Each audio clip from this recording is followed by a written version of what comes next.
सगळ्यांना शुभ दुपार. झाली का सगळ्यांची जेवण म्हणजे आज आहे एकादशीच्या सगळ्यांना शुभेच्छा. तर आज सगळ्यांचं आहे खिचडी खायचं काम. तर खाल्ली का सगळ्यांनी, फराळ केला का? आम्ही बनवला इकडे शाबू म्हणजेच खिचडी लाल तिखट घालून बनवली आहे. हिरवी मिरची नंतर आणलेली आहे. ही भाकरी टाकायची आहे काळ्याला. आता हिरवी मिरची नंतर संध्याकाळी वापरायची. आता हिरव्या मिरच्या झाडाच्या आले की मिरच्याच मिरच्या, तोपर्यंत मिरच्या नाहीत. आणि इकडे छान अशी बटाट्याची आमटी बनवलेली आहे, ती पण लाल तिखटची. आणि मस्त अशा घरच्या शेंगा भाजलेल्या आहेत. असं चालू आहे आत्याचं माझं फराळ करायचं. वातावरण ढगाळ गरम होतंय.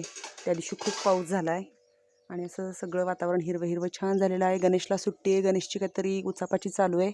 इकडे मामांनी शेवरे आणून ठेवलेले आहेत. आता आम्ही दोघे पण जाणार आहोत फराळ करून. कामं भरपूर आहेत, हे खुरपायचे ते खुरपायचे, अशी सगळी कामं चालू आहेत. आणि आता म्हणलं चला हे करावं, जावं खिचडी खाऊनच एवढं.